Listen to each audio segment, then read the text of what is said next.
Hello everyone. As promised, I'm going to share some vintage recipes from the 1970s, the kind of things that would have been served at 4th of July celebrations during the Bicentennial era 50 years ago. I've had my eye on this strawberry cake recipe for some time, and I finally got around to making it. Let me tell you, it didn't disappoint. It's delicious and super easy to make, so stick around while I show you how to make it. The main ingredients you'll need for this cake are a box of white cake mix and one 3-ounce package of strawberry Jell-O. You may be wondering why someone would add strawberry Jell-O to a cake mix when they could just buy a box of strawberry cake mix instead. My guess is that the author of this book preferred this method because it probably produced a stronger strawberry flavor, and personally, I like this way of making strawberry cake better than the box strawberry cake mix, which I don't really care for. The first step is to dump the bag of white cake mix into a large mixing bowl. Please follow my directions, not the directions on the back of the box. And the next thing to do is to pour the packet of Jell-O into the bowl as well. Then you're going to add 1/2 cup of vegetable oil.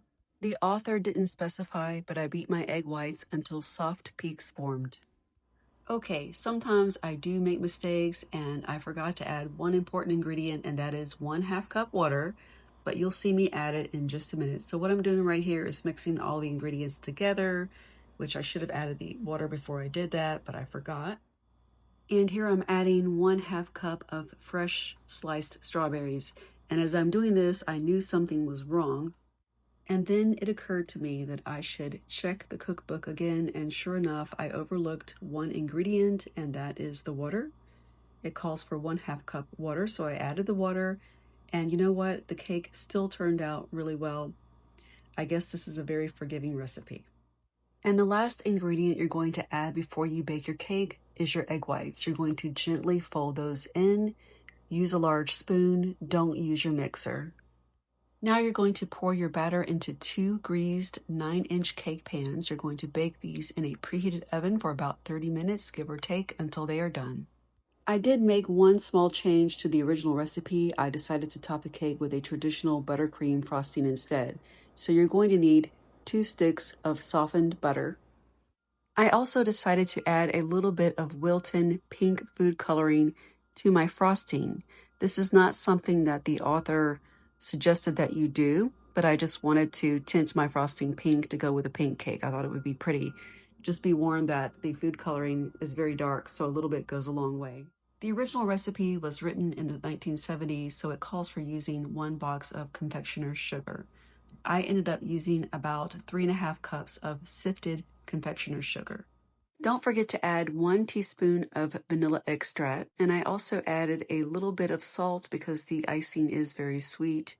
You want to do that to kind of balance out the sweetness. You can be the judge after you taste your frosting, and you can add as much or as little as you like.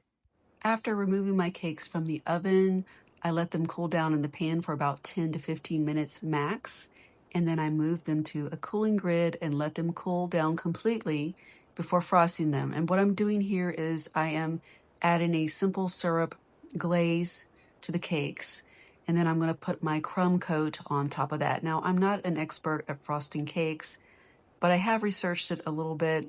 I am trying to get better. I guess practice makes perfect, so that's what I'm doing here. The main purpose of adding a simple syrup glaze, the first layer, is to help prevent crumbling whenever you frost your cake.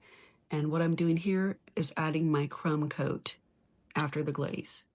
The purpose of the crumb coat is to trap loose crumbs so they don't show in the final coat. Once I have finished the first layer, then it's time to move on to the next layer. I'm going to repeat the process. Once you have finished frosting your cake, it's time to decorate the cake with some strawberries. You can add some sliced strawberries to the top or whatever you want to do. And I must say this cake turned out really moist and delicious. I think it would be a nice showpiece for your next special event, especially during the warmer months.